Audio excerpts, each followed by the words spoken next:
Hello everyone! Welcome to my YouTube channel. Today we're diving into an important topic for all the beading artists out there who use a loom.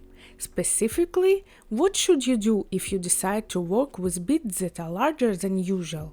Do you need to change parts of your loom for that? How can you make your loom more versatile? And how do you keep your piece looking as neat and even as possible? Everything I share in this video comes from my own experience, built over years of beading on a loom. If you're an experienced beader, you might already know some of these things, or maybe you use different methods altogether. And by the way, I'd love to hear about that in the comments. Feel free to share your tips, ideas, or what works best for you. As for me, I'll walk you through how I personally do things, and then you can try out different approaches and pick the one that works best for you. The idea for today's video actually came from one of my customers who ordered a loom to Greece and is just starting out with bead weaving. I received this message from him along with the photos. Let me ask you something. The screw threading at both screws on the loom standard are good I choose to have.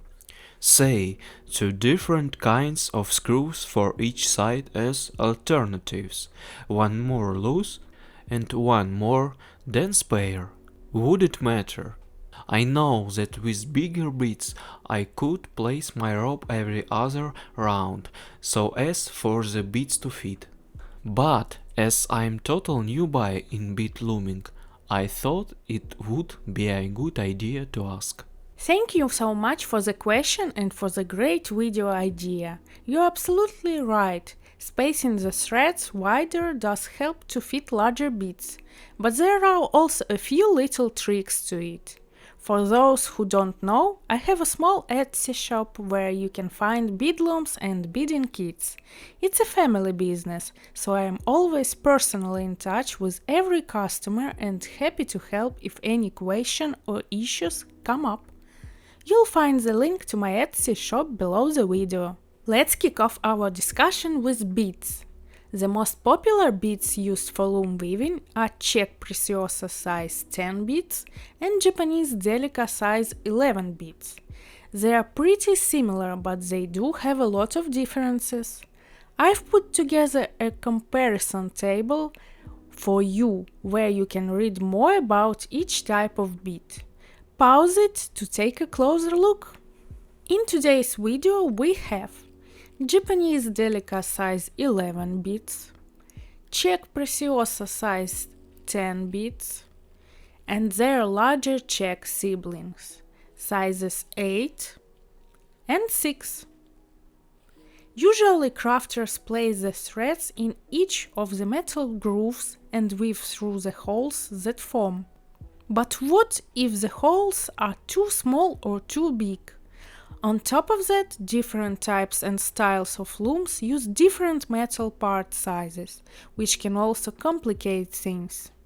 For example, we have at least 3 types of loom parts, depending on the size and shape them.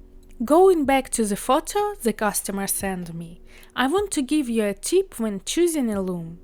Always choose a loom with this type of threading because it's more rounded and won't cut through your main threads while you're weaving.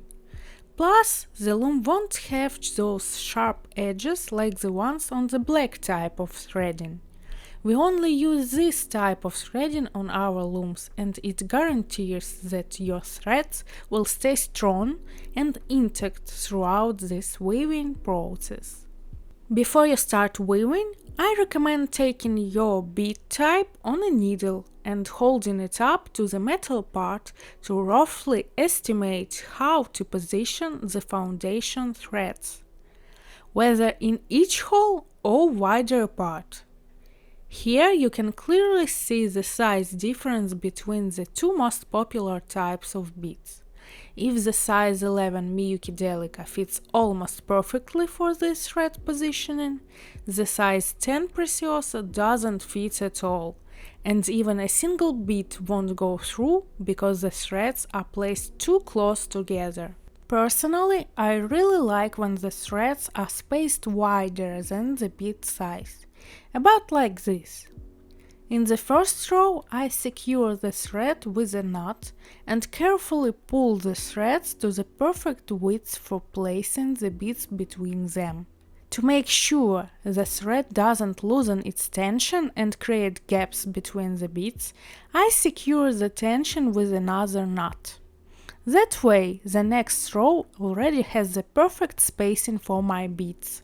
But here's something you need to remember. This method only works if you start weaving at a distance from the metal part. If the first row is too close, you won't be able to tighten the threads properly. But if there's space between the metal part and the first row, it will be much easier to do.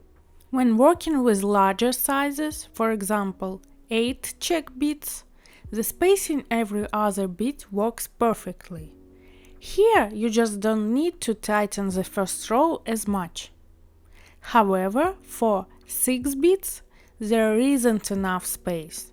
This method of stretching the threads wider is still okay, but from my experience, I want to mention that the bracelets don't turn out as even. They might even shift a bit or two when you take the finished jewelry off the loom. When tightening the first row, you also need to be careful, because if you pull too tightly, the beads will become curved and overlap each other. So the key is to find the right balance, where the space is just perfect, not too tight on the beads, but also not leaving any loose gaps. When it comes to thread placement, I recommend sticking to a consistent row pattern. For example, thread space, or thread thread space, thread thread space. If you place them randomly, it could affect the evenness of your weaving, and the rows might shift a bit, as shown in the example here. Also, for extra assurance that the first row stays even, I suggest inserting a needle into it while weaving. I do this in my own work and I recommend it to you too. This helps keep everything in place and prevents it from shifting while you work on the following rows. Thank you so much for watching and for your attention. Please support my channel with a like and subscribe.